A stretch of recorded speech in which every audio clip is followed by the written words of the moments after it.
Hi everyone, I'm Preeti and I'm so excited to be your host for today's session on Cybersecurity Fundamentals. Get ready for a fun, practical, and interactive learning experience. We have an incredible speaker with us today. Sir has 30 years of experience in IT training, ethical hacking, cybersecurity, and soft skill. He is also the best selling author of Billionaire Mindset and has written a book on ethical hacking and cybersecurity for DY Patil, Pune University. He has trained corporates, universities, and small businesses, making even the trickiest topics simple and easy to apply. He has worked with cybercrime cell, teaching student and professional real-world cybersecurity and ethical hacking skill. On the top of that, Sir is a soft skill trainer, life coach, and motivational speaker, running thousands of high energy workshops on topics like time management, goal setting, emotional intelligence, and personality development. His sessions are always interactive, engaging, and full of takeaways you can use immediately. Don't forget, we have live Q&A at the end, so drop your question anytime in the Q&A tab. Sir will answer them live for you. So get ready to learn, interact, and have fun. Let's give a warm and loud welcome to Sir. Over to you, Sir. Thank you so much, Preeti. And hi, everyone. Very good evening, guys. Please let me know if I am sharing my screen, guys. Preeti, please let me know if the screen is visible Yes, to sir, it's everyone. visible. Yes, thank you so much for that feedback. And hi, everyone. Hi, guys. My name is Jasmin Dawada, and I'm an international corporate trainer, not just an ethical hacker. I don't just teach hacking, I also help the police catch the bad guys. That means we get the cyber crime people behind bars. I help the police, I help the government. I also work shoulder to shoulder with the Indian Army to make sure that our country stays protected. So good to have everyone in the session, guys. By the way, this is not going to be me speaking and you guys listening. We are going to have, you can say, a hands-on complete interaction. Hi, everyone. Very good evening. Hi, Subrat. Very good evening. And hi, Mohammed. Very good to have all of you in the session. Let's talk about cybersecurity. Before we talk about cybersecurity, guys, I just wanted to know whether you guys are comfortable. Very good evening, Champat. Are you comfortable in English or in Hindi? Just let's have a feedback about that. You could just let me know because, all right, both. All right, fine. English, English, English. All right, we'll keep it English in that case. Thank you so much. Okay, let's go ahead and discuss about cybersecurity. So, guys, let me ask you one simple question first before we get started with cybersecurity. You are thinking this is going to be a boring topic. Cybersecurity mein aisa kya hai? What is so exciting about cybersecurity? So let me ask you a simple fundamental question before we get started. The question is, guys, what is the first thing that you do when you get up in the morning? How do you start your day? How do you start your day? What is the first thing that comes in your hand when you wake up? Mobile phones? Open eyes. Okay. Yeah. Okay. Mobile, right? You start, Sandeep says we start our day with mobile phone. Everybody first picks up the mobile phone and then they sit and brush the teeth. Correct, Narendra? Right. So the first thing that we do is we start our day with the mobile phone. What is the last thing that you do before you go to bed, guys? Again, mobile phones. And we are checking that somebody special, what's last seen WhatsApp message. What is the last thing that she was doing before she went to bed, right? So we start our day with WhatsApp. We end our day with WhatsApp. Whole day, what are we doing? We are on the mobile phones, my dear friends. But today, mobile has become integral part and parcel of the life. So Suraj, you are an exception. You are the only guy who's praying. Most of the people are checking WhatsApp in the morning, or in short, they are using the mobile in the morning. Am I correct? Right. So now another question. So we are living in a digital world, right? How digital is the world? Let me ask you another question, guys. How much money are you having in your pocket? Physical cash I'm talking about. Huh? Because some people, even the richest people, are having hardly 200, 300, 500 rupees. Am I correct? Where is the rest of your money? Zero. Oh my God. Sandeep says zero. Okay. How much money are you having in your pocket? Not even in the bank. Hmm? So if you want to pay today, where is your money? Your money is online. Your money is digital in nature. Am I correct? So today, everything, my dear friends, is online. And that's where we are going to start today's session. So in today's session, let us first start our discussion by talking about this very, very important question. Okay, what is cybersecurity and why are we in this cybersecurity class? So first, we will discuss the ancient times. So in the ancient times, power meant strength. That means the strong people were ruling over the weak people. Then came the medieval times, times changed, and wealth was power. People who had money were considered powerful people. They had gold, silver, diamond, platinum, rubies, this, that, and they were considered powerful people. Okay. Then came the modern times. In modern times, assets meant power. People who had assets, real estate or property were considered as powerful people. Now, guys, let us talk about 21st century. In 21st century, what is power? Who are the most powerful people in the world? Let's have some answers in the chat box, guys. What is power in the 21st century? Come on, guys. Yes. Knowledge and information. Yes, Saravan says that. Deepali says data. Deepali, absolutely correct. Data, Giriraj and Mohammed. Yes, absolutely correct, guys. Data is the power. Information and data, absolutely correct. Arsene and Mohammed and Rishma, you are absolutely correct. Yes. Uh, so what is power in the 21st century? The answer is data. In the modern world, data is power. Why? See, because there is a limitation to how much you can dig out of water, out of the land. So there is a limited amount of oil that you can dig out of earth. There is a limited amount of gold and silver and platinum and diamonds that you can dig out. There is a limit, right? But there is no limit to how much data can be generated by you and me.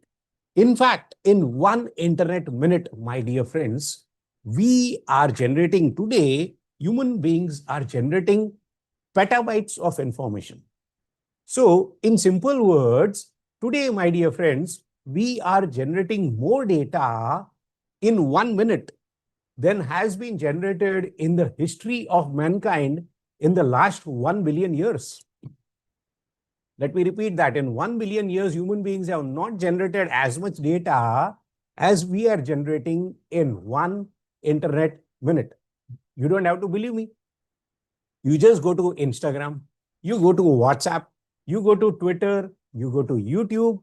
How much data is being uploaded, my dear friends? It is said that in 1 internet minute, YouTube is uploading videos worth 400 hours. 400 words of videos are being uploaded on 1 internet minute all across the world. Same thing applies for Instagram and so many platforms. How many of you have had this experience, guys? You thought that I will watch 1 or 2 Instagram reels and then I will start my day. Then what happens? You have to watch the next one and then the next one and then the next one. How many of you have had that experience? Give me a 1 in the chat box if you have had that experience. Doom scrolling, exactly. Yes, Rajeshwari, right? So that's basically Rajeshwari, is it? Okay, absolutely, right? You see that? That's the whole problem. So today we are so, in fact, Mohit is writing, yes, yes, yes. Okay, so that's what is going on in today's culture. In simple words, my dear friends, I'm here to tell you that today we are living in a digital world. Everything is digital today. Where is your bank? You will say, my bank is in that branch office there. That's not true. Where is your bank? Your bank today, my dear friends, is online. Where is your bank? Your bank is in your laptop. Your bank is in your mobile phone. Your bank is in the air over here. Your bank is in the air. Just imagine. hmm, Your bank is out there. It is core, what we call as core banking. It is what we call as net banking. So in simple words, your bank is easily accessible. You can press one button and you can withdraw your money. You can press one button, you can buy something. So it is absolutely a beautiful thing. Today, your bank is online. What about your business? Just imagine today, if your business is, let's say there is a power cut for 3 days. Just imagine 3 days only, no power. What will happen to your business, guys? What will happen to people's jobs? Hmm? Today, if you want to buy anything, what do? We go online. You press one button and your favorite shoes are coming. You press one button and your favorite t-shirt and jeans are coming. Okay, so today, where are your businesses? Today, the businesses are online. Your bank is online. Your business is online. What about money? Where is your wallet? Just a few minutes ago, I asked you how much money you have in your pocket. Most of the people, they are barely carrying 200, 300 rupees. Where is your money? Your money also, my dear friends, is online. It is in the form of Paytm or Google Pay or Phone Pay or Amazon Pay or this pay or that pay. Where is your money? Your money is online. Your bank is online. Your business is online. And my dear friends, so are the hackers. The hackers are also online. And that is why we are in this class. Yes, Sandeep, you are absolutely right. If there was no power today, all activity would be closed because everything is digital. I will ask you the phone number of your close 5 friends. Can you give me the phone number of your close 5 friends? No. You will have to look from your mobile phone. Even your contacts have gone digital. All the photographs, all your memories, they are digital. How are people doing their homework? People are doing their homework on the computers. Without ChatGPT, you cannot even do your homework nowadays, right? Google and ChatGPT. So everything is online. Now the question is, how safe are your online assets? So just imagine, once upon a time, if I wanted to steal your money from your bank, I would need to go with a machine gun. I would need to go with a Doom 3 bike. I would have to go inside your bank. I'd have to fight with all those security guards. I have to steal your money and then I'll have to run away. Now, today, in the 21st century, if I want to rob your bank, what do I need to do? Today, to rob your bank, all I need is my laptop. I can sit in Starbucks, sipping a cup of coffee, and using my laptop, I can hack your account and steal your money. I hope you agree. So today, to rob your bank, I do not need a Doom 3 bike. I don't need a machine gun and I don't need gangsters. So unfortunately, we are living in a digital world and this is the harsh reality. Why do we need to know about security? Why are we in the cybersecurity class? Just imagine a hacker can steal all your hard-earned money in just a few minutes. Just imagine they could steal all your money in just a few minutes. I hope you guys will agree. Okay, your credit card can be hacked. Your bank balance could become zero. And no, I am not cooking up stories. You have to just watch the news every day in the news. If you don't believe me, come with me to the cybersecurity cell in the police. Every day we are meeting people, lakhs and lakhs of rupees are going from people's account. People are crying. Senior citizens are coming to me. They are crying, sir, I have lost all my money. 60 lakhs gone. Okay, it was my life savings. I just got a phone call from somebody. I trusted that fellow, gave OTP, money gone. My goodness, 60 lakhs, the poor lady's entire life savings wiped out. Okay, some people are saying, sir, I lost 3 crores. Sir, I lost this much amount. For them, even 500 rupees is a big amount. And now, today, the hackers can do that. Literally, it takes them 1 second to empty your bank account. Today, a hacker can crash the stock markets. Let us talk about the stock markets. A few years ago, there was this guy called the Osama bin Laden. I'm sure you must have heard of Osama bin Laden. In the year 2001, okay, this guy, Osama bin Laden, what he did was he hijacked, or rather his terrorists, they hijacked the aeroplanes and they crashed the Twin Towers because he wanted to bring the economy of United States down. Today, if Osama bin Laden was alive, Osama bin Laden does not need to hijack aeroplanes. To crash the stock markets, he can hire a hacker like me. Hmm? If the hacker will press a few buttons and gone, that's it, your stock market server can crash. Can you just imagine? Forget about crashing the stock market for the full day. Imagine if I crash the stock market server even for 10 minutes, what will happen? How many transactions are happening on the stock market in 10 minutes, guys? Can you imagine? Hmm? Isn't that immense? Right? That's like thousands and thousands of crores of rupees are being transacted in 1 minute. So if the stock market server is crashing even for 10 seconds, it's like, yeah, huge damage, right, Sandeep? So it's huge amount of damage. Okay, that's fantastic, Mohit. Yeah, great answer coming from you, Mohit. Okay, that's great. All right, so Rajeshwari, okay, very, very good. Good to have interactivity in the class and keep on doing that. Thank you. All right, let's talk about trains cannot run, aeroplanes cannot take off and cannot land because their computers are hacked. And you are seeing that in the newspapers almost every day. Today, the roads could be jammed because the traffic lights are hacked. Just imagine there is no internet, there is no power because the power grids have been hacked. If there is no power, literally everything would stop working. And this is not a doomsday scenario, my friends. This is something that can happen today. This is something that can happen now because we are living in a digital world, right? So let's talk about the power of digitization and the drawbacks of digitization. Let us talk about the Kaseya attack. The Kaseya attack was one of the biggest ransomware attacks in history.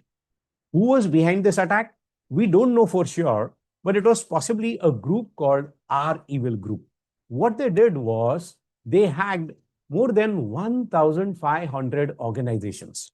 1,500 plus organizations were targeted. We are talking about banks, the governments, the universities, hospitals, schools, colleges. Just imagine a hacker can change your school and your college account details. Okay, the people who have not passed will suddenly pass and the toppers will fail. Okay, the bank accounts can be hacked. Government organizations were hacked. I'm not saying that they can be hacked. I'm saying that they were hacked by the Kaseya attack. Okay, hospitals, just imagine that this was one of the biggest ransomware attacks in history. First of all, guys, what is ransomware? Can somebody tell me what is ransomware? Just see if you can respond in the chat box. What is ransomware? Let's talk about that first before we go deeper. I hope the class knows what is ransomware.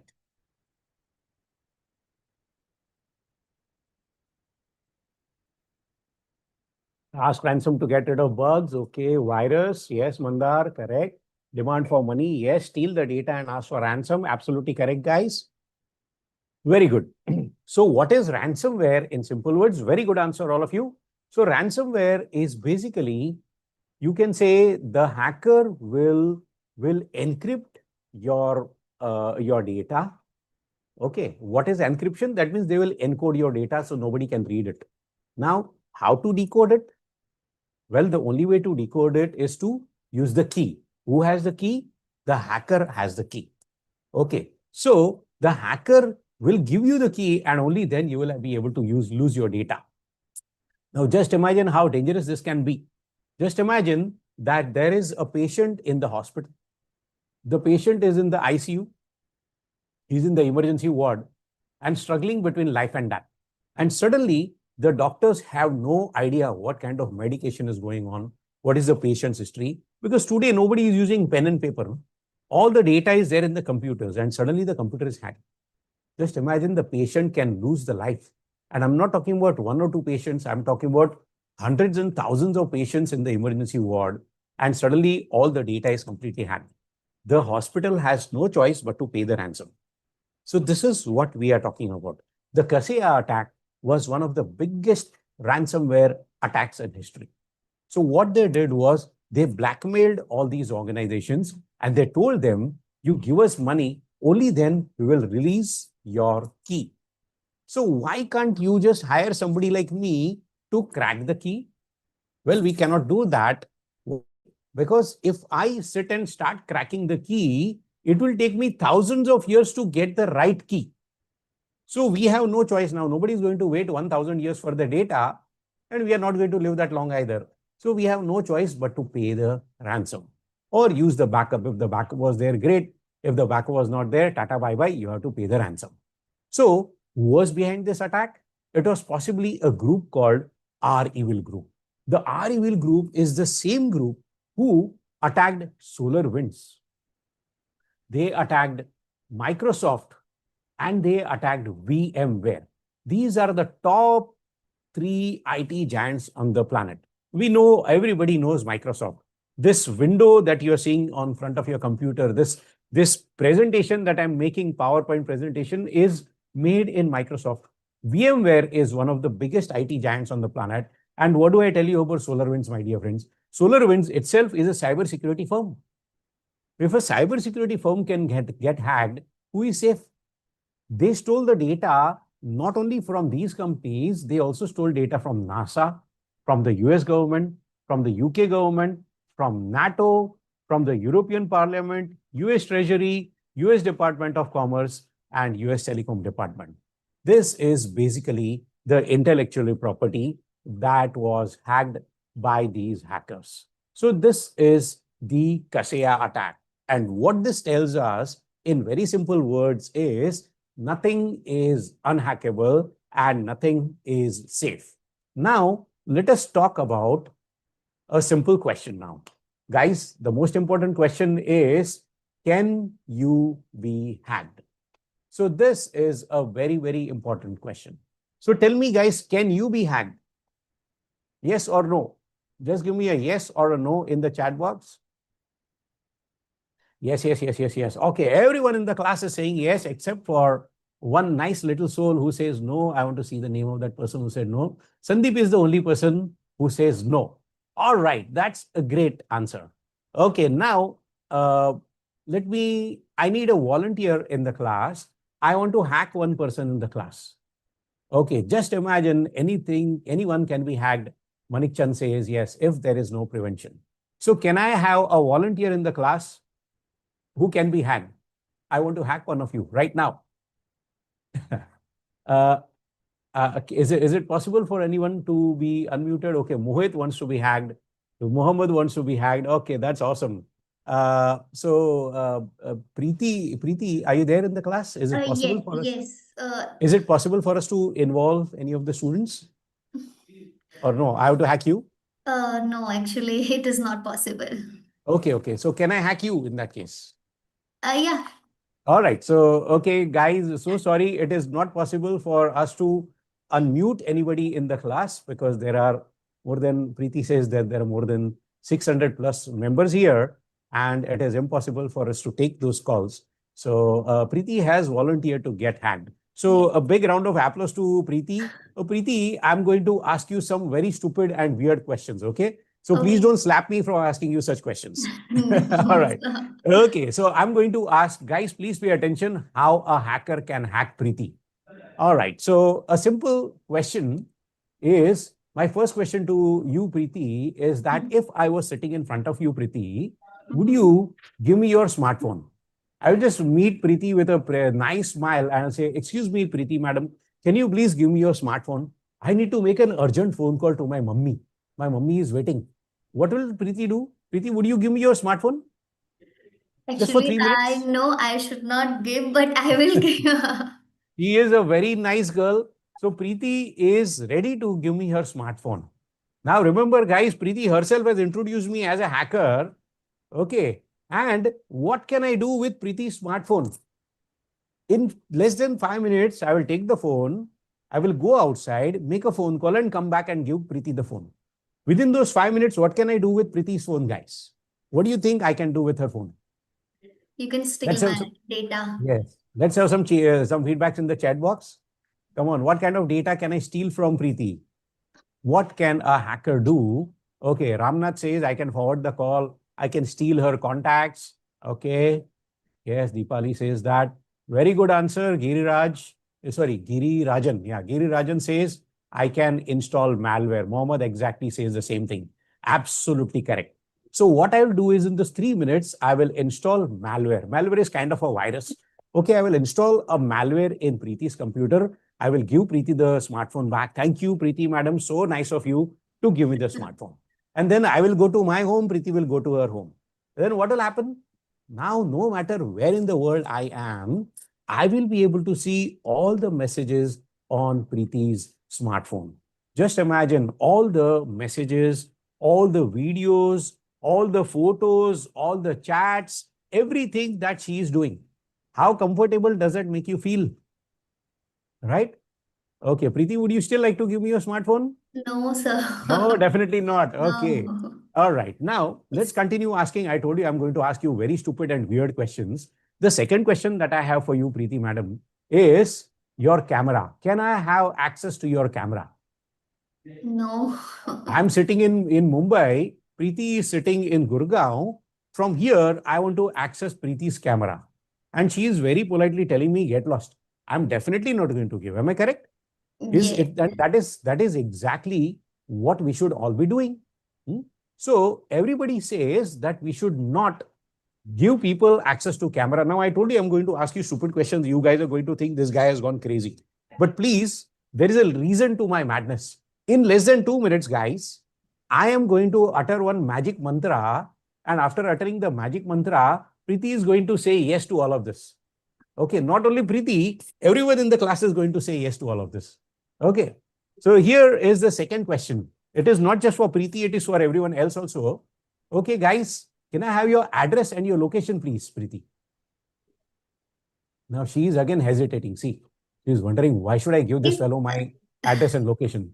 Isn't it? yes, yes, sir. But if I know someone and like they are Total asking stranger. me, then I'll share. No, though I will not. Total stranger. This guy is a total stranger. Hmm? No. You a total stranger, your camera, definitely not. Your address and location, forget it. Okay, what about all your contacts, Preeti? I want to read all the contacts on your mobile phone. No, never. Saying, no, never. Okay, how about your Wi-Fi password, please? No. Preeti is not even giving me her Wi-Fi password. What Yes. can I do with her Wi-Fi password, man? Hmm? Guys, what can I do with her Wi-Fi password?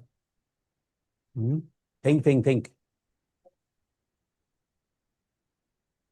MITM attacks, very good, Lokesh. That's a good answer. Man in the middle attacks. What else can I do?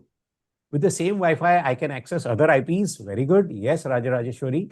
You can be in the same network and you can access the phone if I'm on the same network. Yes, Ramnath, that's a great answer.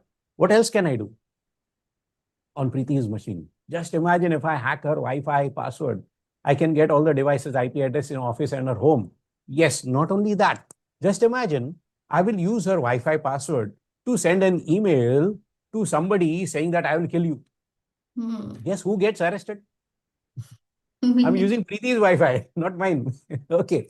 So just imagine such a tiny little thing. If I commit a cyber crime using Preeti's Wi-Fi, you will be in trouble, right? So these are the things that we do not realize.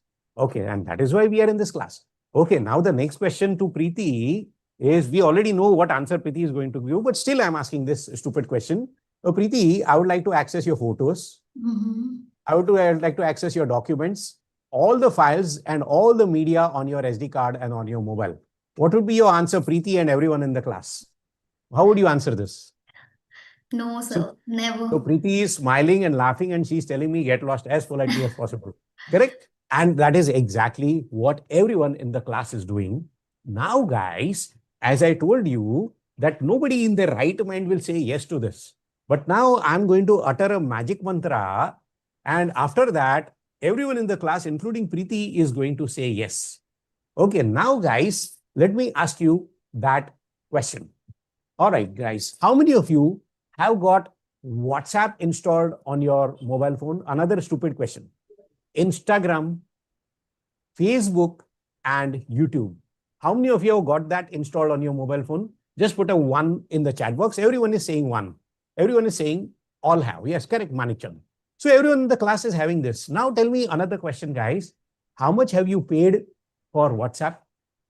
What is the monthly subscription free for WhatsApp and Instagram and YouTube and Facebook? Zero. Oh my God. So in that case, how is this poor company making money? WhatsApp is free, Instagram is free, YouTube is free, Facebook is free. Yes, Lokesh, correct answer. So, what is the magic mantra? The magic mantra is FREE, free.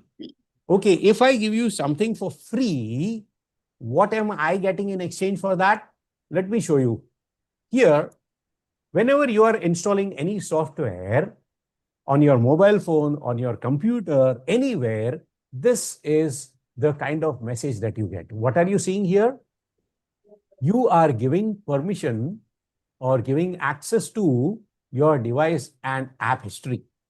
So by history, I'm not talking about Mahatma Gandhi and George Washington.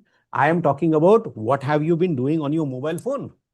By identity, I'm asking who are you, where are you living, your location, your address, your contact details. Okay. 2 minutes ago, all of you said no for this. Okay. Then your photos, media, files, your camera, front and back, your Wi-Fi connection, your Bluetooth connection. So, my dear friends, do you know the name of the person who has installed these? Raj Rajeshwari, that is a good valid point that you are saying that we get options to control the selection. But tell me, Raj Rajeshwari, if you deny access to contacts, will WhatsApp work? If you deny access to your camera, will Facebook, Instagram, WhatsApp, or YouTube work for you? Try to do that. It will not work. Your Google will not work. Nothing will work. Am I correct? You want something for free, you have to pay the price. You cannot limit it. You tell me one thing that is not accessible by your WhatsApp. Give me one thing that is not accessible. Give me one thing that your Google cannot access. Just name one thing. Correct? Yes, you need that permission by default, otherwise that is useless. Am I correct? Right. Number of photos, everything. Every single thing. Yes. You have to give total access to your storage. You have to give total access to your mobile phone, and only then Google works for you. And my dear friends, your mobile is built by Google. Android is a Google product. And even if you're installing Apple, don't think that Apple is any less secure. It is equally worse. So this is where we stand as far as this is concerned. Now, I have another stupid question, I hope. Preeti, I'm so sorry that I have to bother you because you are the only No person worries. I can hack. Okay, so Preeti, I have one more weird question for you. Okay, so Sure. Preeti, now let us say that one maid comes and says, Mem Saab, I want to clean your house for free. What will you tell that maid? Will you say yes or will you say no? She wants to sweep your house absolutely for free. I will ask her that why for free, and if she's doing something for free means there Hmm. is something wrong. Correct? Exactly. So, if somebody very suspicious, yes, Raj Rajeshwari, so that this is exactly what Preeti is very confident about, and this is what a cyber secure person should be doing, right? So, it's absolutely clear that if you are cleaning my house for free, why will Preeti not allow? Because Preeti understands that if she comes, she will clean my house, right? I hope you understand that, right? So we understand this in the physical world, but do we understand this in the digital world? Because in the digital world, guys, what are you doing? You are downloading a free tool. Oh, this is a free Kamwali buy coming to your home and cleaning your laptop for free. There is another Kamwali buy who is cleaning your mobile for free. I hope you understand, guys. We understand this in the physical world, but we fail to understand this in the digital world. Are you or are you not allowing this maid servant to clean your laptop for free? What do you think it is doing? It is only scanning and removing the files. It's not touching any of your important data. And on your mobile phone, you are keeping your mobile phone protected, password protected. Even your best friend does not know your pattern law. And you are allowing a third party tool to scan your mobile phone. You are giving right to access the files. If you don't give right to access your file, it will not work. You understand the point, guys? So this is how hacking is done. A hacker will not ask you for your password. The hacker will cleverly take away your details. You will not even come to know. So, my dear friends, welcome to the cyber security class. In today's class, I have one goal and one goal only, and that is to scare you. Okay, my goal is to scare you so that you will not make the mistake of trusting anybody on the internet. Let's talk about some of the gadgets used by hackers. So in today's class, first we are going to discuss how a hacker can actually hack you. So let us start by stealing your bank account details. So if I am a hacker, by the way, I am, but I am an ethical hacker. I'm not an illegal hacker. So I am hired by the companies to hack their organizations. We'll talk about that in a few minutes. So let me first tell you about how I can rob your bank. So if I'm a hacker and if I want to rob your bank, as I told you earlier, I don't need a machine gun. I don't need a Doom 3 bike. If I want to hack you, I can use the ATM skimmer tool. What is an ATM skimmer tool? Whenever you're going to your ATM to withdraw the money, now these hackers, what they do is the hackers install an ATM skimmer on top of the actual, you can say, your card reader machine. So now the hackers have got your credit card or your debit card number. Now to hack you, what else is required, guys? What else does a hacker require? Yes, the hacker requires your 4-digit PIN code. So what the hacker will do is the hacker will superimpose a fake keypad on top of the actual keypad. And now you check your balance after 3 minutes and you will see that your bank balance is absolutely clean, gone. So this is an ATM skimmer tool. Now, as an ethical hacker, we went and we talked to the you can say the ATM companies, and we told them, guys, you know what? Using these ATM skimmer tools, these hackers can steal money from your customers. And these ATM companies, they took us very seriously. So what they did was they solved the problem very permanently. They said if these people can put in the credit card, then only they can get hacked. No. So what they did was they invented Wi-Fi credit cards. Now you don't need to keep the credit card inside only. So what has this done? Has it made hacking easier or has it made hacking more difficult? What do you think, guys? Hmm? Wi-Fi credit cards. I'm sure you are also carrying a Wi-Fi credit card in your pocket. So unfortunately, it has become easier. Absolutely correct. So today we are using those Wi-Fi credit cards wherever we go. Okay, if you are going to McDonald's and order that that cheeseburger, what are you doing? You are just waving your phone or you're just waving that card and automatically the amount gets debited from your account. Okay, how are you paying your tolls? Once upon a time, we had to open the window, we had to give the change, and then we had to pay the toll. Today, how are you paying the toll? Fast tags directly. That's it. So money is directly getting debited via Wi-Fi. Now, this technology is even more dangerous than the previous technology. Now, what is happening is today, if you have got a Wi-Fi credit card like this in your pocket, I have this in my pocket. What is this? This is a simple NFC phone. NFC. That stands for Near Field Communication. NFC phones are common. You also have one in your pocket. I also have one in my pocket. So what is NFC communication? Using NFC communication, I can intercept the signal of your Wi-Fi credit card. And what I can do is I can just move my mobile phone around your credit card. So when I'm meeting Preeti, I will say, "Excuse me, madam, can you guide me to the nearest McDonald's?" So Preeti is a very nice girl. So she will guide me, "Sir, you have to go here, you have to go here." So while she is giving me the directions to McDonald's, what am I doing? I'm just moving my phone around her purse. And then when I go to McDonald's, the cheeseburger that I'm eating will be from Preeti's money. Hmm? This is called Wi-Fi pickpocketing. So this is how cyber criminals are committing cyber crime.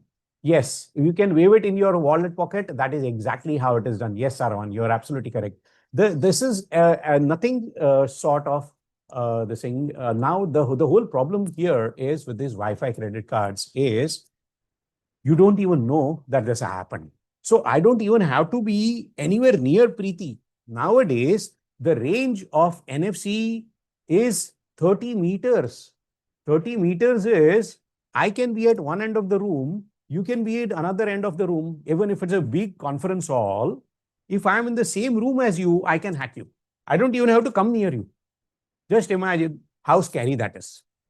And now that I have scared you, let me also give you the solution to this.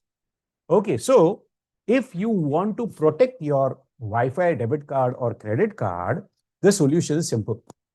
How do you keep your food warm? How do you pack your food? You pack your food in aluminum foils, right? So what you do is next time you can wrap your credit card in aluminum foils. So this is one simple method. The other method is you can go online. Let us say you're using HDFC card or ICICI card or whatever company's card you're using. You go to their website or you go to that app and there is an option to lock it. After you lock the credit card, nobody can use it unless you unlock it. So that way you are saved.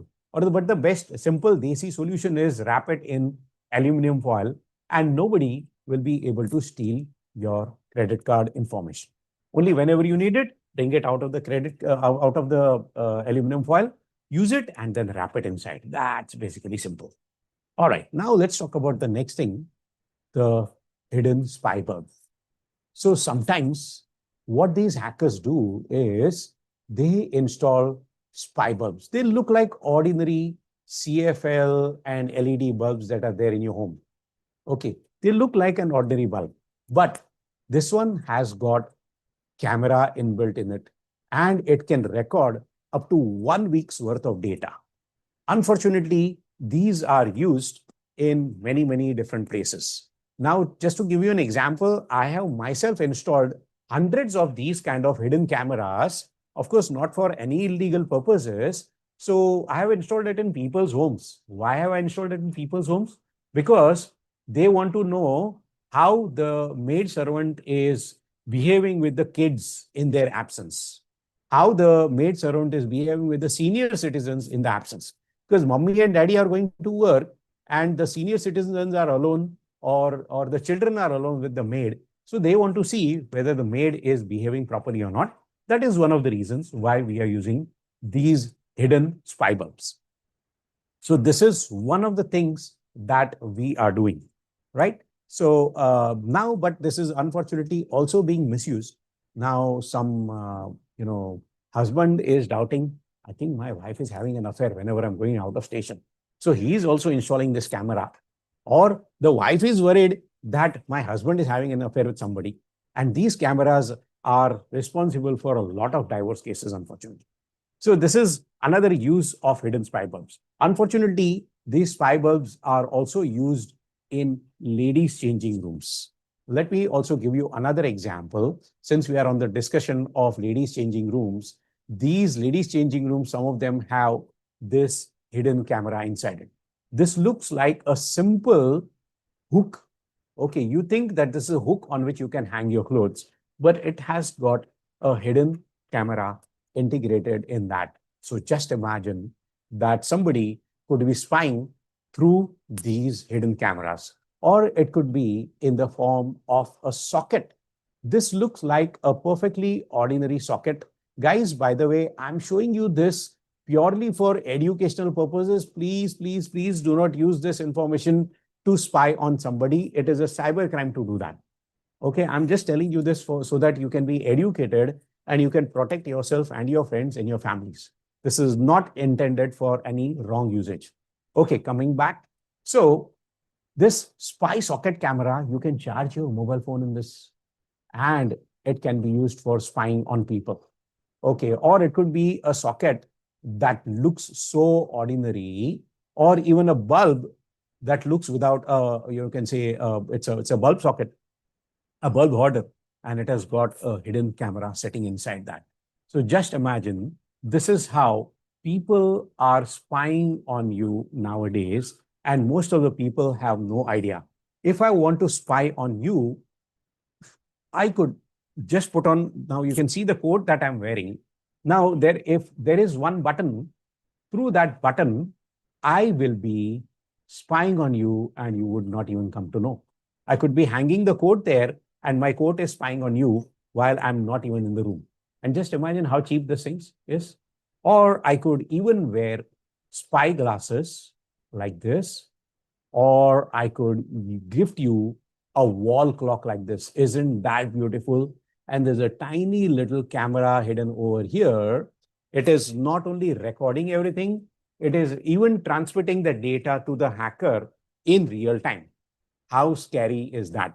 So this is like having a hidden CCTV camera in your house.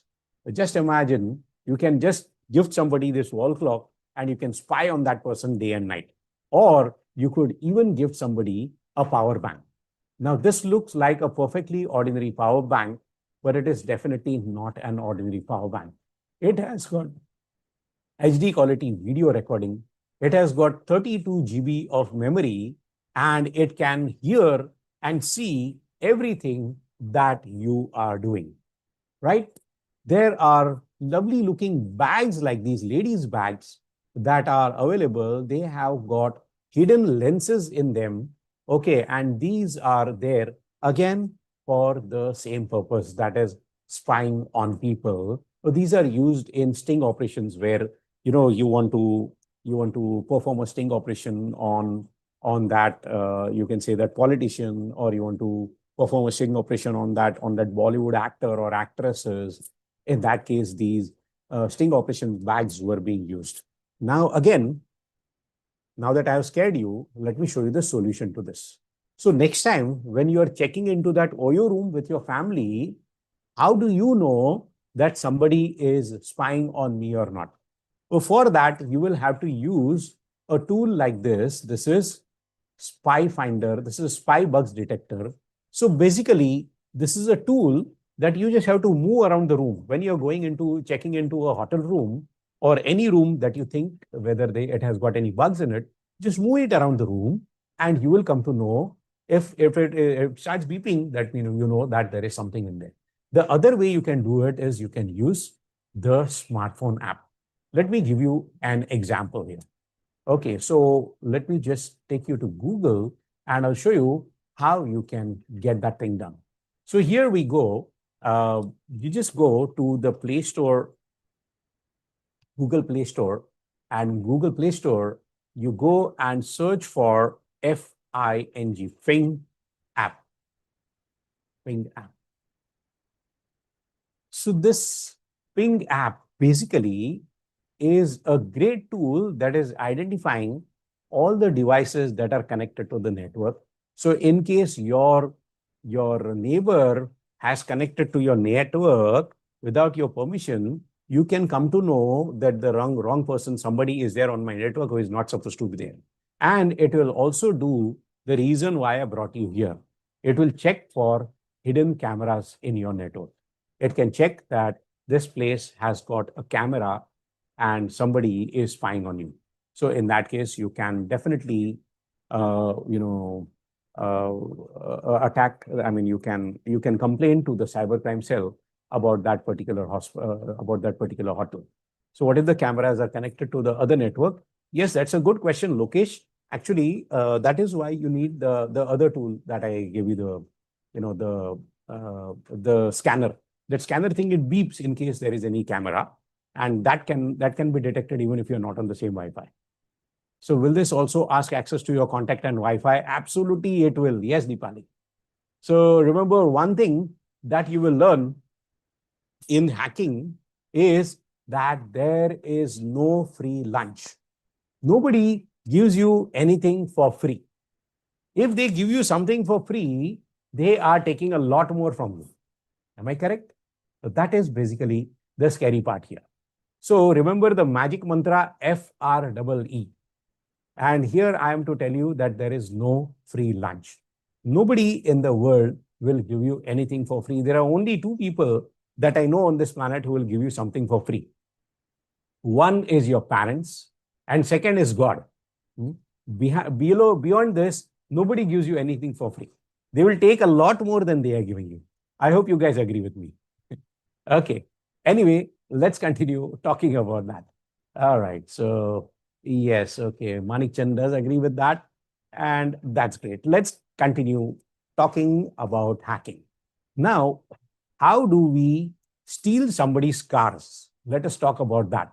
So, nowadays, how do you lock your car? Once upon a time, we used to lock our car by physical key using the lock and key. Today, how do we lock our car? Yes, we have got a nice little looking, lovely looking remote control.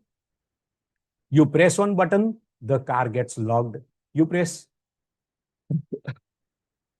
sorry, my apologies. You press another button and the car door gets opened. So what are we doing here? This is a radio transmitting frequency signal. It is called RFID signal. Using that RFID signal, you are locking your car. Now just imagine that there is a hacker sitting in the parking lot. The hacker has got this device. This device is called the roll jam device. So using this roll jam device, the hacker is scanning for RFID signals. Now, when you are locking your car, you will see that, oh my God, I think I must not have pressed it properly. My car did not get locked. So you will press the button again, and this time your car got locked. But what happened to the previous signal? The previous signal was captured by this device. Now the hacker is watching you. You have parked your car and now you are going inside the mall. The hacker is watching you. Now, after a few minutes, when you are completely out of range, the hacker will come near your car. He will press the button. He will open your car and tata bye-bye. So this is available just for $20. $20 is how much in today's currency? Yeah, I think it is less than 2,000 rupees, 1,800 rupees or 1,900 rupees, right? So for 1,800 or 1,900 rupees, you can drive away any car. You can drive away a Honda City, you can drive away a Mercedes, you can drive away an Audi, you can pretty much go away with anybody's cars. Just imagine. Can all these spy apps be used without any? Okay, Tanushri has asked a question. Since any device will continue to work only by charging, will it have UMIs as per charged ability? Yes, these devices are connected either to the laptops or these are charged. Or usually the spyware they have up to 7 days of battery in them. So up to 7 days they can work continuously, and after that they get discharged.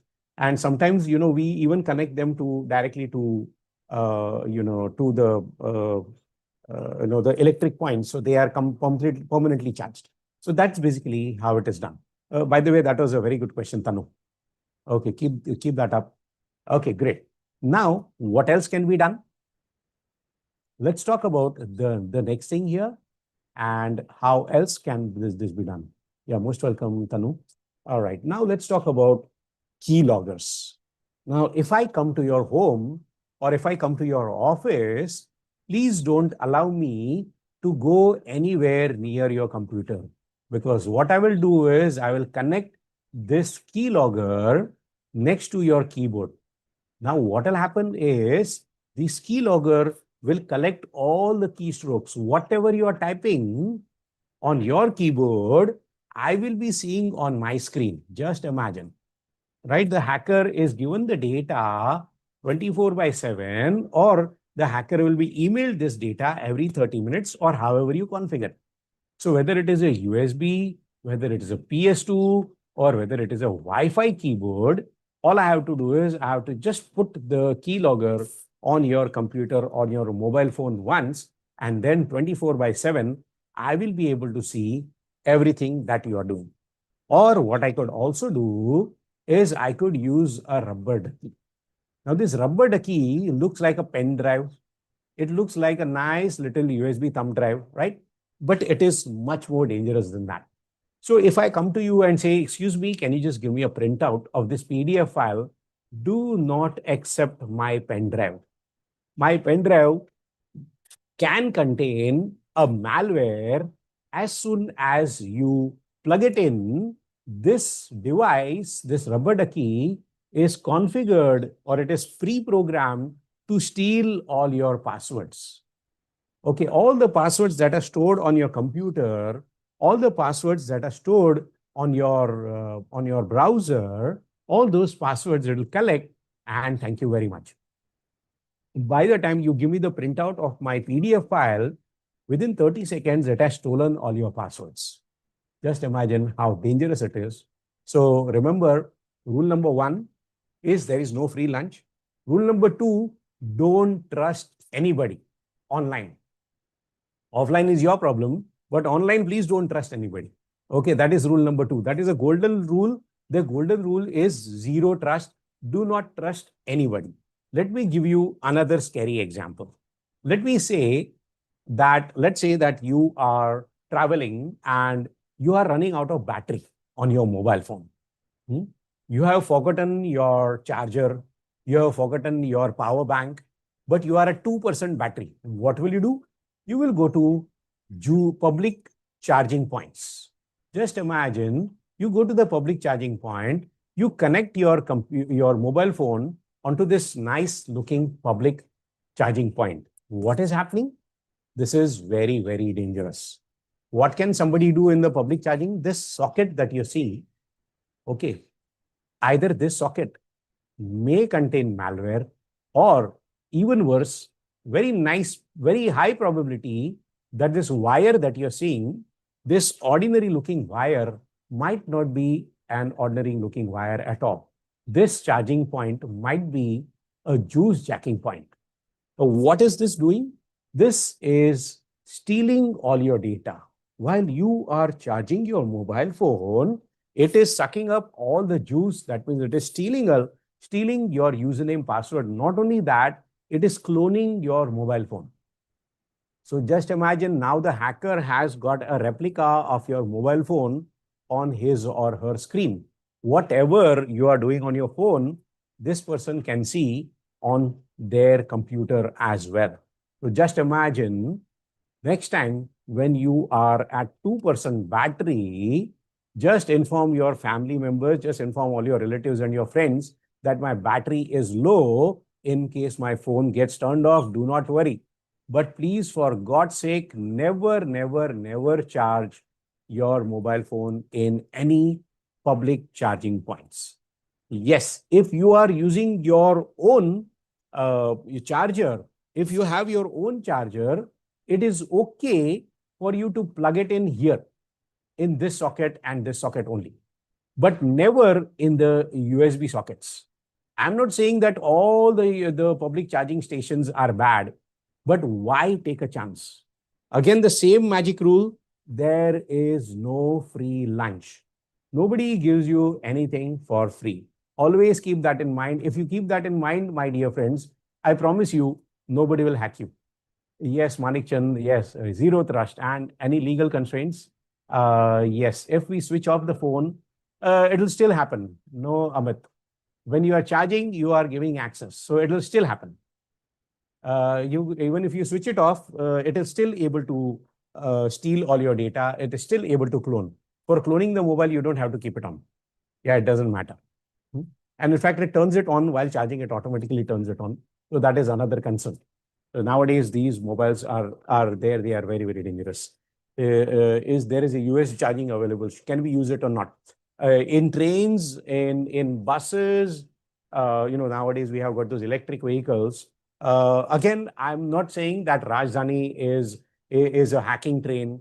I'm not saying that. But what I'm saying is people can modify it. Rajdhani, the makers of Rajdhani will never do that. But somebody will do that. Somebody will do that. So it's a very dangerous thing. Why take a chance? Okay. Carry your power bank, carry your own charger. And if you've forgotten that, it's okay. Learn to live without your mobile phone until you reach home. That's absolutely okay. But don't take a chance. Okay. It's far, far better. Yes, most welcome. All right. Let's continue talking about. So that's as far as public charging points are concerned. Now let's talk about our favorite, WhatsApp. So, guys, to hack your WhatsApp, all the hacker needs is your mobile number. Just give me your WhatsApp mobile number and I will just click on this lovely looking button called Hack Now. And guess what will happen? I will be able to see all your WhatsApp chats, not just today's WhatsApp chats. I will be able to see your WhatsApp chats for the whole year. Last year, whatever message you saw, whatever videos you saw, whatever images you saw, whatever chats you read, you may have deleted them now, but they are deleted from your device. They are still there on the server. So from the server, this hacking tool can download all those messages and they can send me. How cool is that, guys? And how scary is that, isn't it? How many of you want to use this tool? Just give me a 1 in the chat box. How many of you want to use this tool to hack your friends, your family, your relatives? Amit says yes. Ramnath says yes. And I'm sure everyone in the class will say yes. Now, how many of you want me to put your phone number and hack you? Just give me a 1 in the chat box. Now, suddenly that's not a good idea, isn't it? And no, Deepali, the owner will not come to know. Owner will not come to know that the number is hacked. Yeah, just imagine. So, so the whole point is, no, Lokesh, this is not a scam. This kind of a tool, it will take access to everything. Yes. Will it add access? Yeah. Now the whole point is, no, don't worry. This tool, the only reason why I'm discussing this tool is this tool has been banned. This tool is no longer available. Once upon a time, this tool was easily available on the dark web. But as cybersecurity professionals, we have withdrawn this tool. Okay, so because of this tool, there were a lot of, you can say, breakups going on between the boyfriends and girlfriends. Now that that tool is gone from the world, now the world is back to normal. Now no more breakups. Okay, which tool is this? It was called WhatsApp hacking tool. Okay, now it is used, it used to do it and really hack the WhatsApp database. So what happens is, of course, database, the WhatsApp was intimated about this, and now WhatsApp is not, you can say, so easily hackable. So this was something that was there 2 years ago. So don't worry, Lokesh. This tool does not exist anywhere on the planet right now, which is in itself a very good thing. All right. Now let me show you one more thing. So if you give me access to your mobile phone for 3 minutes, remember earlier in the session, I asked this one, Preeti, whether I can access your phone for a few minutes. If I can access your phone just for 2 to 3 minutes, what can I do with your phone? I will install spyware. This app, okay, it is called the Truth Spy app. If I install this on your mobile phone, now I will be able to see your mobile phone, or you can say a replica of your mobile phone. That is what we call as mobile cloning. I will be able to see that on my computer, no matter where in the world I am. Okay, so this is basically the smartphone spyware app that I was talking about, which is why we should not trust anybody with anything digital. All right, now, how do we protect our devices? So one thing to protect your devices is make sure that you keep your mobile phone operating system and your mobile phone apps updated regularly. I hope everybody is doing that. If not, please make it a habit. Keep on updating your software, because if you're updating it, it stays secure. And please use licensed antivirus and firewalls. Now, let me ask you a simple question, guys. How many of you are using, you can say, your Antivirus on your computers or laptops. How many of you are using antivirus or on your computers? Put a 1 in the chat box. Okay, Amit, Ramanathan, Deepali, Girijan, Jaira, Deepak. Okay, now look at the fun. Huh? Okay, now how many of you are installing antivirus on your mobile phone? So give me a 1 for a yes, 0 for a no. Oh my God. Where is your most important data? Is it on your mobile phone or is it on your laptop or your computer? That's the whole point. See, 99% of the class has said no. They do not have. On the mobile phone, no. Yeah, 0. I'm seeing all zeros here. How scary that is, see? Everything that you have. Just a few minutes ago, we discussed all your data, all your memories, all your chats, everything is there on your phone. And my dear friends, I'm here to tell you that 99% of the people, they don't even bother to download a free antivirus. Forget about a paid antivirus. My dear friends, paid antivirus is hardly 99 rupees or 199 rupees. There is an antivirus on your mobile phone. You can download and install Quick Heal Total Security. Quick Heal, I'm putting that in the chat box. Quick Heal Total Security. If you put Sir, that antivirus, yes, please. sorry to interrupt in between. Sure, sure. Actually, we have a session feedback form. If you allow me, Oh, okay. can I can we take a Yes, 1 minute please. pause here? Okay, guys, we are taking a 1 minute break or maybe a 3 minute break, and Preeti madam is sharing a link with you guys. Please fill up that link and do give us your feedback. Thank you so much, Preeti madam. Yes, guys, I have launched the session feedback form. Please do fill it out. It will not take more than a 10 second even. If you are enjoying the class, please put up 10 in the chat box so that we know whether we are teaching properly or not. Those who have filled this feedback form, if they have any question, they can write down their question in a Q&A tab also. Guys, the form has popped up on your screen. Please fill up over there.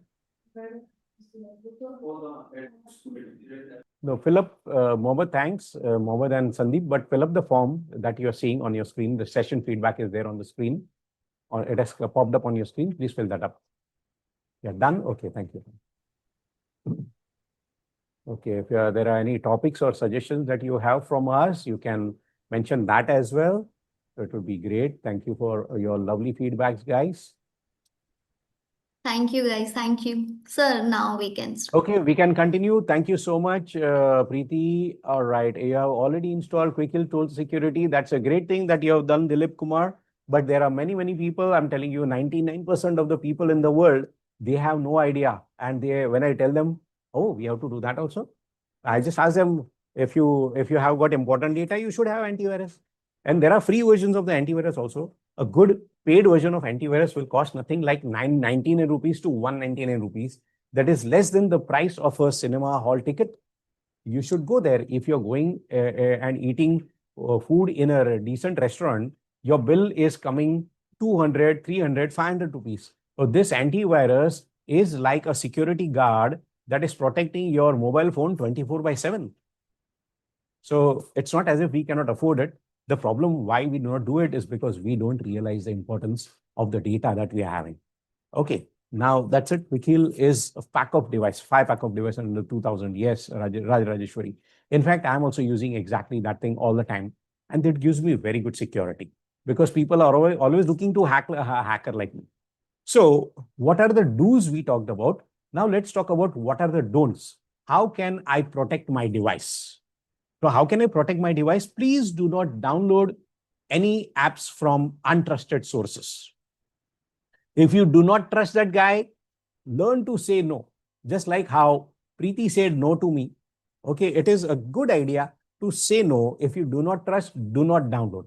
Second is never disable security features for convenience. I know sometimes it becomes very irritating. Sometimes you get those pop-up messages. It's okay to have pop-up messages rather than to have viruses on the system. So I'm perfectly okay with that, having that. So how do we know scams every time to safeguard? Yes, exactly. So we will talk about that, Kamraj. We'll talk about that in detail in the next few minutes. Even offers, links that come from messages have these. Yeah, so they are also dangerous. Right. Let's go ahead and talk about phishing and cyber frauds. Now let's talk about phishing. So if I want to steal your password, of course, I want to steal your password. That's what a hacker is after all the time. So if I want to steal your password, there is a technology called phishing. And there are many, many ways that a hacker can get your password. One method is called human-based method, and another method is called technological method. First, we will discuss human-based methods. In human-based methods, a hacker can hack you without anything. Even if I don't know you, even if I will not use any computers, I will not use any mobile phones, I can hack you. So how is hacking done? Using the human method. The first method is the simplest method on the planet. It is called shoulder surfing.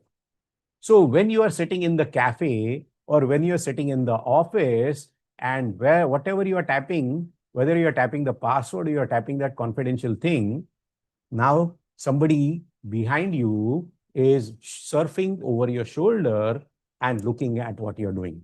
The easiest way to hack a person's password, and most of the times the person does not even come to know.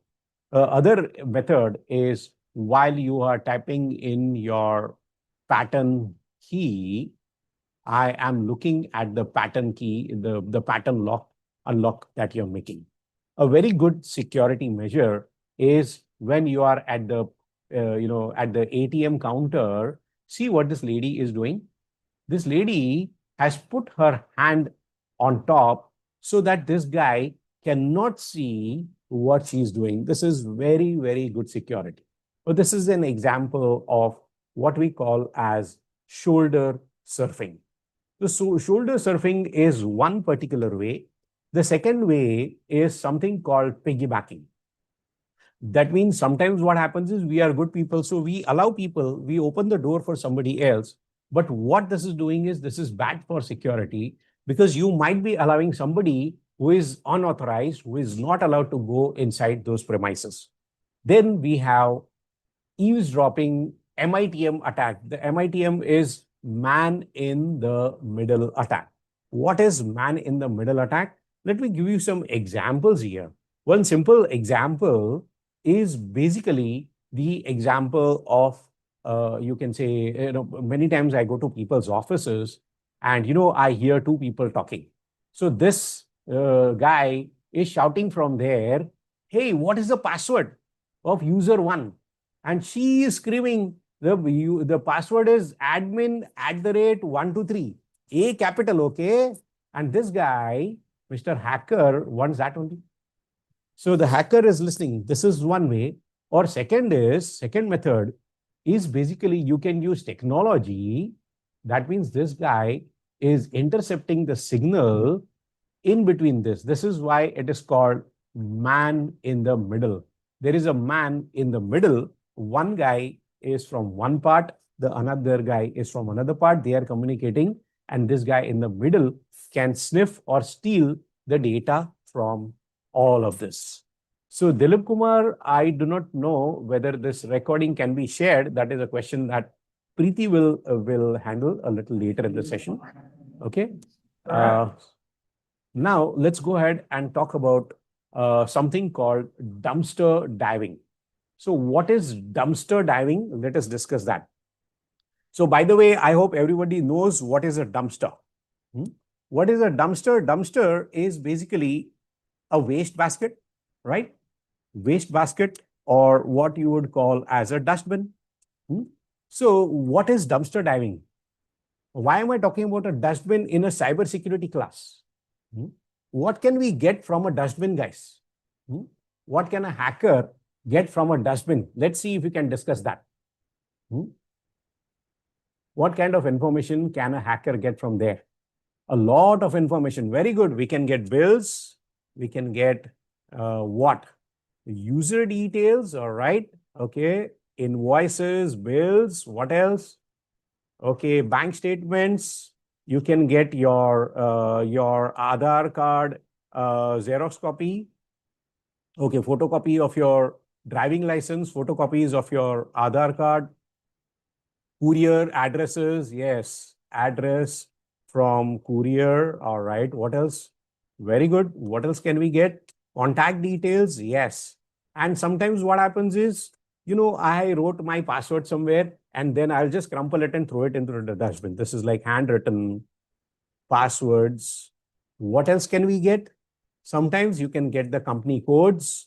Sometimes, very good, you can get boarding passes, tickets. Absolutely correct. What is there in boarding passes? Why is boarding pass so important? Very good point by Ramnath Rajguru.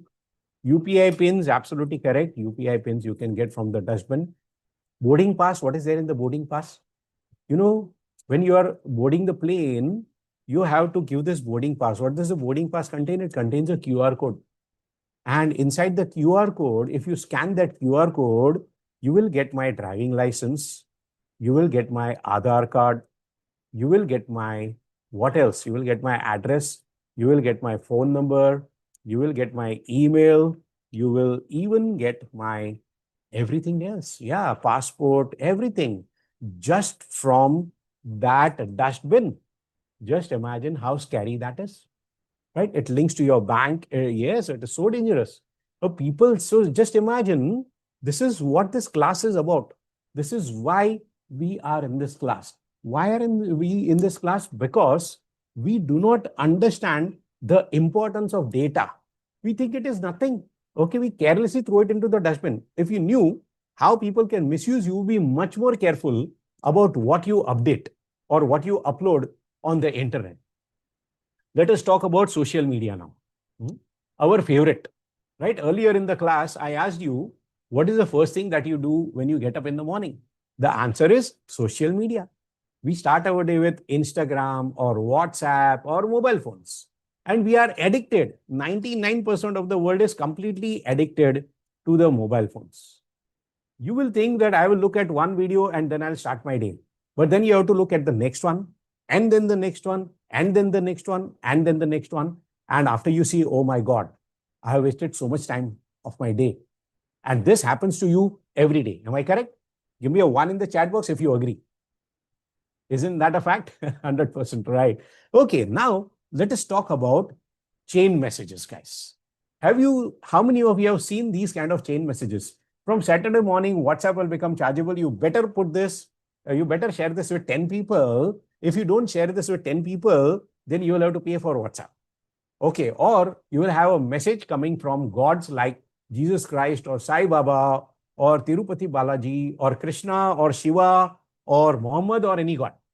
Okay, this message comes from God saying that God is seeing you suffering, my dear child. Now the time of your suffering has ended, and God is sending you those lovely blessings. You better send this message to 20 people right now and to 5 groups. If you don't send it in the next 5 minutes, you are going to get 7.5 years of bad luck. How many of you are getting these kinds of messages? Yeah, my Microsoft Office is not genuine. Please activate. Yes, yes. In fact, I just received my laptop repaired yesterday only. So I do have a genuine copy. Thank you for letting me know, Naveen. I'm quite aware of that. I have a genuine copy. Do not worry. And thanks for pointing that out. Okay, a working professional and want cybersecurity experts. How to connect? All right, that's great. Sandeep, you can always get in touch with me through this one, Preeti, and I'm pretty sure that you can get the details. And by the way, I'm a very easy person to find. You can just type my name on Google. If you know the correct spelling, you will be able to find me very easily. Okay, so all right. Having said that, let's come back. So chain messages. When we are talking about chain messages, here you see a very important point. Okay. Now here, let us look at this message. So this particular message comes from a ghost. She's saying that, I'm sorry, I had to send this message to you, but now you have opened it, you cannot stop reading this. She says, hi, my name is Teresa Fidalgo and I died 27 years ago. Just imagine, half the people will die of heart attack here only. Somebody who died 27 years ago is sending me a message. And now she's saying that if you don't send this to 20 people, I will sleep by your side forever. Now, I don't like the idea of a ghost sleeping next to me. So just to be safer on the side, rather than sending it to 20 people, I'll send to 40 people. Now, even worse, here she is claiming that you better send this to all 20. One person sent to 19 people, and because she sent to 19 people, she was found hacked into 5 pieces. So you better send it to all 20 people. Now, just imagine, and you know what, just to be on the safer side, we'll send it to 20, not 25 people, because I don't want this to happen to me. Died from not forwarding the text message to 10 people. How many of you have received messages like this in the past, guys? Give me a one in the chat box. And how many of you have forwarded that message to friends? You don't have to answer that, but we know the answer. All right. Okay. So this is basically what happens. So don't worry. I promise you that nothing like this will happen. Okay. On your tombstone, this message will never come that this guy died from not forwarding that text message to 10 people. Because what is happening here, the hackers are not only stealing your data, okay, they have taken your data and now through you, they want to hack 20 more people. So that's basically what is going on. Now, guys, let us see how can I protect how can I protect my uh, you can say my emails. So to protect my emails, you can use something like you can verify your senders before clicking on the links. Okay, so make sure that whenever you get an email and those emails are not verified, do not never click on any link without verifying. If you are not sure, please do not open that link. If there are any suspicious emails, please notify people immediately that, hey guys, I don't think this is a genuine thing. So this is what you should be doing. And now on the don't side, never open attachments from unknown sources. If you do not trust that person, do not open that email, and never click on unverified links. If you open an unverified link, this itself is extremely dangerous. All right. So now just imagine if I send you a link, and if you click on that link, I can steal your password then and there. Or I will give you a form, you open that form, and I will be stealing your details from that particular form. Now, let us talk about artificial intelligence. In today's world, we are living in the world of ChatGPT. Everybody is talking about AI, artificial intelligence, artificial intelligence. It's a big thing. Okay, if you want to do your homework, how are you doing the homework? We are not doing homework manually. We are using AI tools. So today, AI has become extremely popular, right? In fact, AI can be used for good also, and it can be used for bad also. Just like hacking. Okay, hacking can be done for a good thing also. Hacking can be done for the bad thing also. Okay, so is AI a boon or a curse? Honestly, there is only one way to find out. So today we are using AI everywhere. It can you can say it is used everywhere. So today, if you are watching Netflix, no, Netflix is telling you exactly which is the next movie that you should watch. Okay, if you're watching your Facebook or your Instagram reels or YouTube, it is showing you which is the next video. So AI is learning from you. So AI is used by Netflix, it is used by Amazon to recommend that this is the perfect product for you. It is used by Siri and Alexa to understand whatever you are saying. That is called AI. AI is used for email services, showing that this message is a spam message and this message is not a spam message. Okay, AI can help you in analyzing X-rays, MRI scans to detect any disease, and these are used by self-driven cars so that it can detect traffic signals and planning the routes. So today, AI is everywhere. It is part and parcel of our life now. 5 years ago, AI was not there. Now, thanks to ChatGPT, everybody is using AI. A small child is using artificial intelligence to do the homework. A teacher is using artificial homework this thing, artificial intelligence, to set the homework and to even set your next year's exam paper. AI is being used. So what if AI goes against us? Now, what if the next attack was not by a human being, but the next attack, that is a cyber attack, was by artificial intelligence? Now, just imagine you and me, we will hesitate before attacking somebody because at the end of the day, we are human beings, we have got feelings. But AI is a machine. It does not have any judgment. It does not get tired. And it can think and learn faster than you and me or any human being can do. Today, AI is used for proofreading, for writing emails, for improving emails. It is used for booking the meetings, setting reminders, coordinating. It is used to analyze vast amount of data, generating reports. In short, it is there to automate each and every function of our business. But what if AI goes against us? So the simple question is AI a boon or a curse? Let us talk about something called generative AI.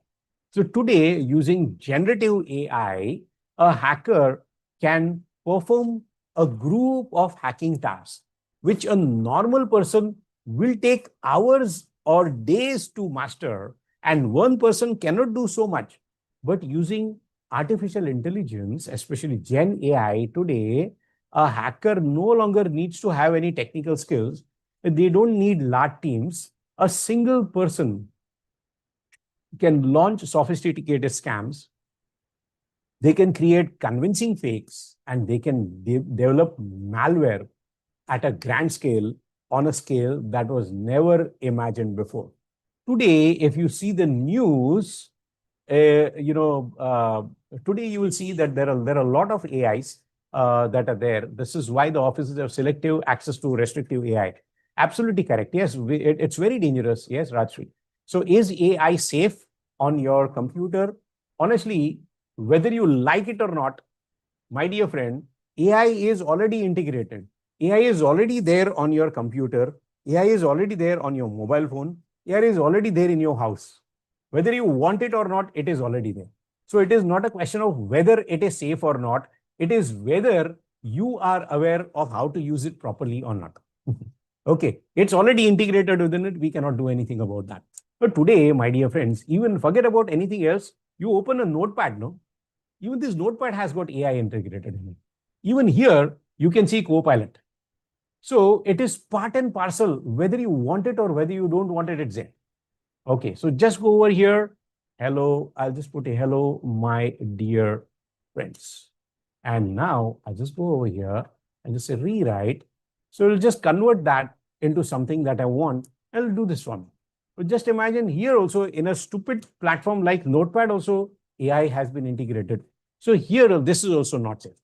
Just imagine.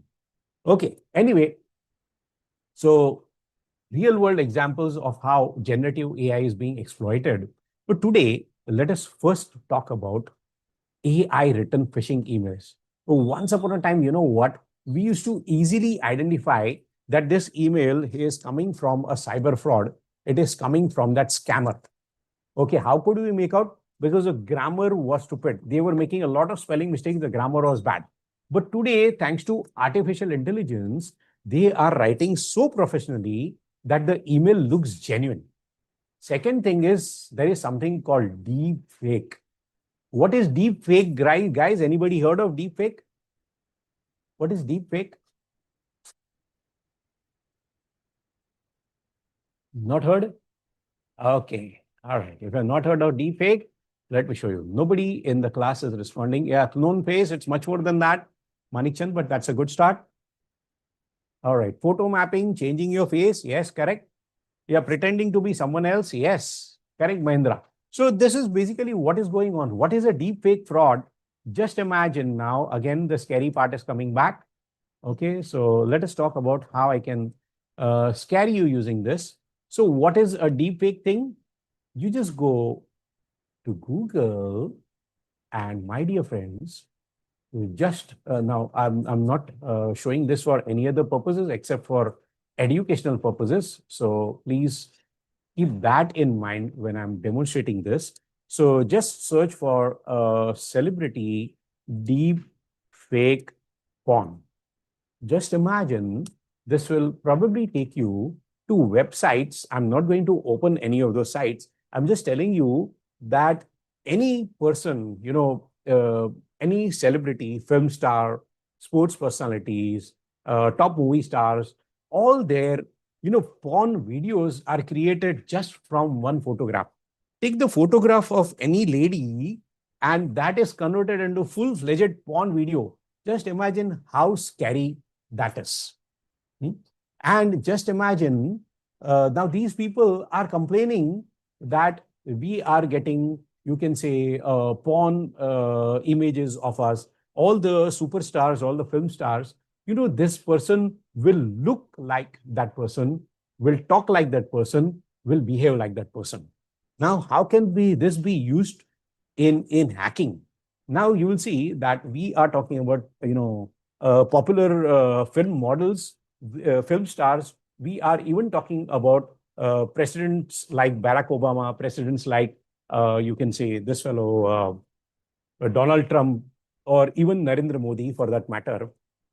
You will see that deepfakes are easily created, and you cannot even make out the difference between the genuine video and the fake video. They are completely look alike.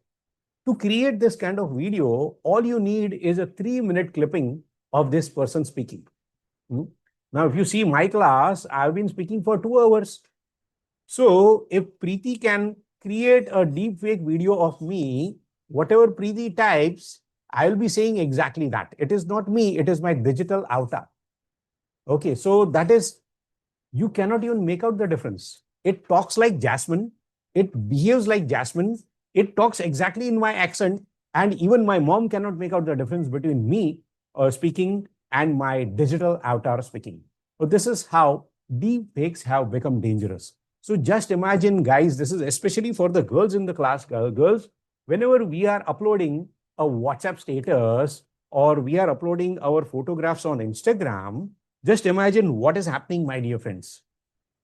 What is happening is Instagram or these platforms, there is a photograph. Now you just download that photograph and that entire photograph can be converted into a nude photograph. And that is happening everywhere. Okay. Or it can be even converted into a full-fledged movie. Just imagine how scary that is. So just a simple request to all the girls in the class, please do not upload your photos. I'm not saying that your photos can be used. I'm saying that they will be used. Okay, so be very, very careful. Now, God forbid, in case somebody has got these kind of stupid photos uploaded about you, what you need to do is you go to this website, that is stopncii.com. You just go to this website. Okay, just go over here and stopncii.org.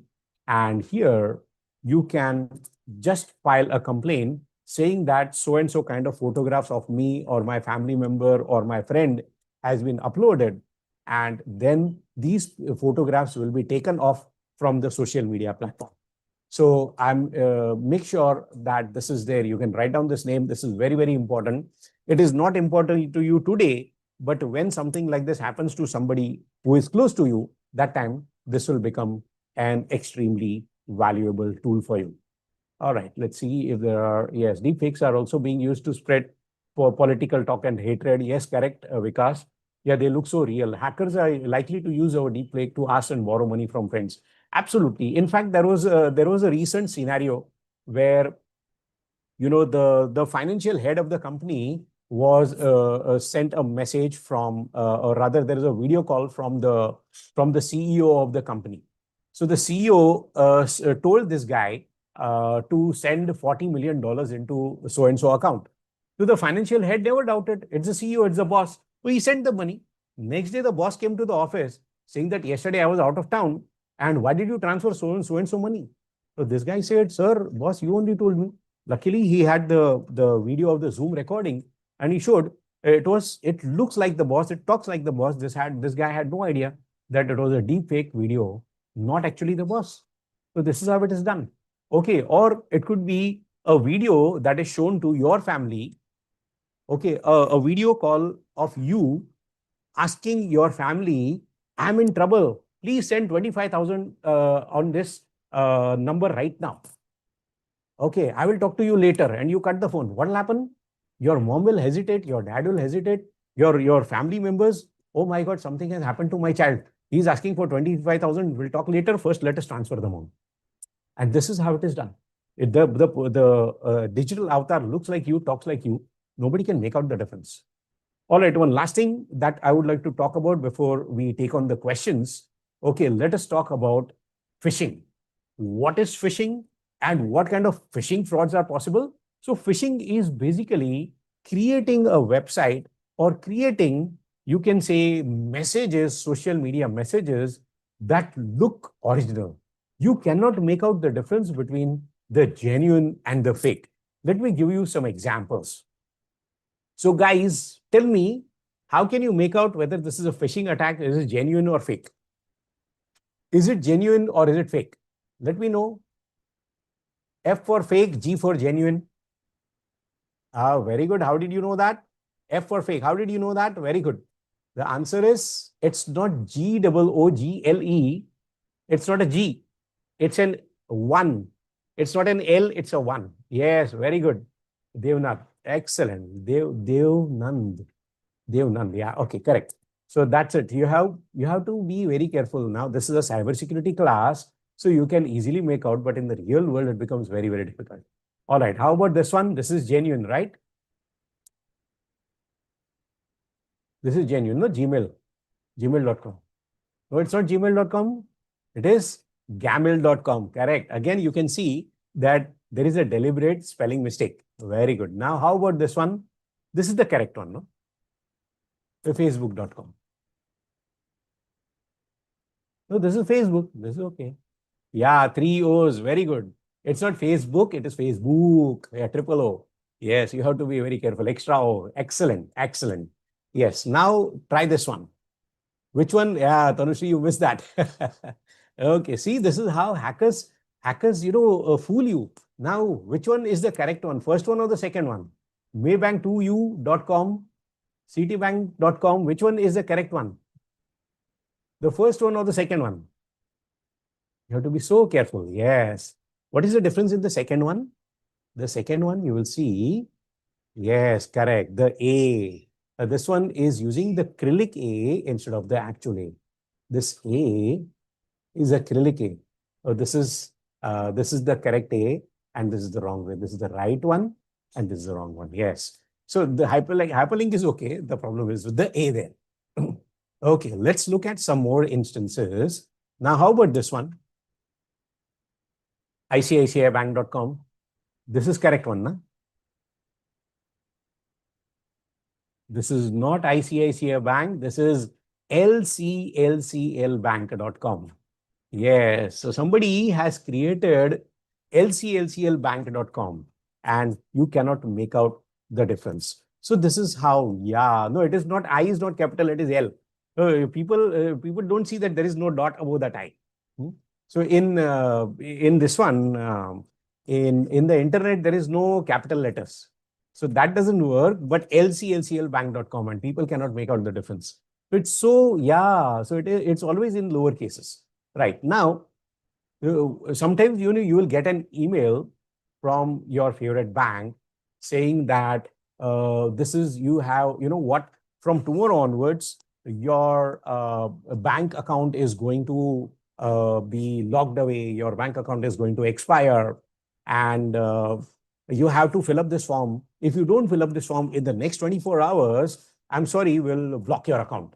So when you open the form contains something like this. It is asking for your corporate ID, your user ID, your password, your transaction password, debit card ATM, a debit card PIN, your full name, your mobile number, email address, email password, and all the details of your credit card grid. Thank you so much. Wow. Just imagine. Okay. Now, remember, no bank will ever ask you for this information. A banker will never call you for your password, for your OTP, or for this confidential information. Never, never, never fill up this form, because if you fill up this form and if you press this button, congratulations, you are hacked. So we have to be very, very careful. Now, there was this scenario of free airline tickets. Now, you can easily make out that this is a fake one. Uh, it says HTTP. So HTTP is fake. HTTPS is genuine. So you know that HTTP is insecure. I could see that, but I was a little surprised at the spelling. The spelling is absolutely correct. It's not a wrong spelling. So I was wondering, how can a hacker create two websites, right? Because you cannot have two websites of the same name. The spelling is correct. This time there is no A gadbad and there is no gadbad with the messages. But from here, what we saw is basically the website's name is not singaporeair.com.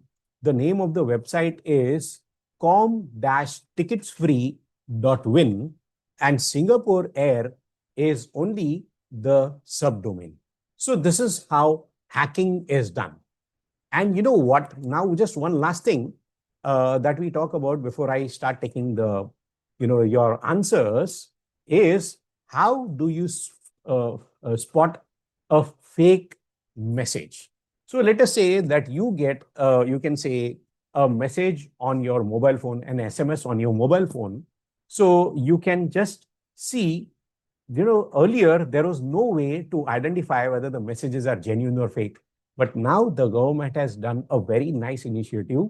If you see a dash P like this, it means that it is a promotional message from the company. It is a genuine promotional message. It's an ad.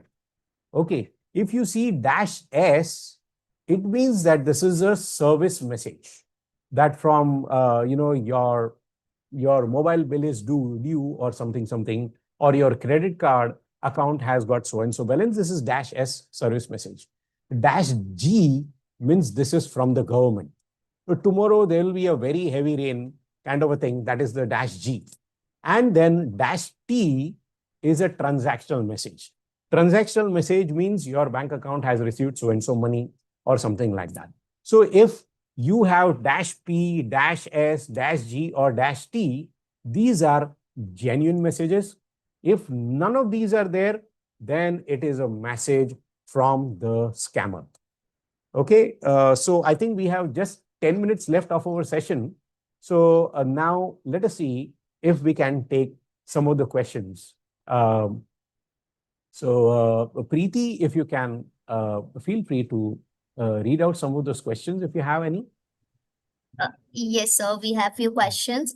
Oh, sure. First one, Chandrasekhar is asking, I am Mhm. using iOS, still require antivirus question mark. Oh, of course, it is required. Just because it is iOS does not stop the hackers from attacking you. So whether it is iOS or whether it is Android, both are equally hackable. Now, people have this perception, my dear friend. They think that just because I am using Apple means I am unhackable. Yes, Apple is slightly more secure. But remember, the hacker needs only one weakness, not more than one weakness. And the hackers have got thousands of weaknesses on iOS also. Okay, so yes, the simple answer is you need to have an antivirus on it. Yes, next question, please. Thank you. Okay, sir. Thank you. And another question is, any legal constraints in using such device in India, Any legal that constraint using camera device and also? camera devices? There are no legal constraints anywhere. In fact, there are no rules and regulations, unfortunately. Having said that, if you are buying any camera to illegally spy on somebody, see, owning a camera or hidden camera is not a cyber crime. Misusing that camera to spy on somebody illegally is a crime. Okay, sir. Thank you. Rajeshwari is asking, just now you said TGS, etc., but Yeah. college login or Pharma Expo invite don't have these. How to identify real and fake there? Very good point. Again, the answer is something that we have covered earlier, and that is, do you trust them? If you trust your college, it is genuine. If you do not trust your college, please do not open those messages. It could be a scam. If you verify the number. So have you verified the number? If it is from that pharma, just go to the website. Is this an authorized number from that pharma? Is it an authorized number from that college? Or is this a number that you have stored in your database? If yes, you can safely open that. Otherwise, please discard it. Okay, that was a great question. Thank you so much for asking that. Okay, so thank you. And another question Rajkumar is asking, quick Mhm. heal total security is safe for mobile? He's asking about free version. So yes, Rajkumar, the free version of Total Security can remove around 70 to 80% of the troubles that you have. But if you want better security, if you want around 90 to 95% security, go for the paid version. So both are good. I'm not saying that you should not use the free version. It is better to have a free version rather than not having an antivirus at all. Okay, so thank you. Next question. In the in case of victim of cyber financial fraud, where to seek Yes. help and guidance? Excellent question. This is one of the best questions that you have asked, whoever has asked that. Thank you for asking this question. What you should do is you should immediately go. Okay, let me just share my screen again for this. You should immediately go to 1930.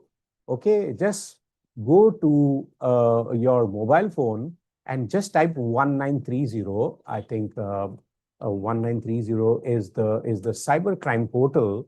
You should be going to the cybercrime portal. Either you can fill up online or you can pick up your mobile phone and call them. In fact, if some cyber fraud has happened, and if you go and lodge this complaint within 30 minutes, my dear friends, the government, or you can say these this cybercrime portal has the power to, you can say, reimburse your money within 30 minutes. Just imagine how important that is. If somebody has stolen, let's say, 5 lakh rupees from somebody's account, and if that person reports it within 30 minutes, that person gets the 5 lakh rupees back. Okay, they have the power to reverse that transaction. After 30 minutes, nothing can be done.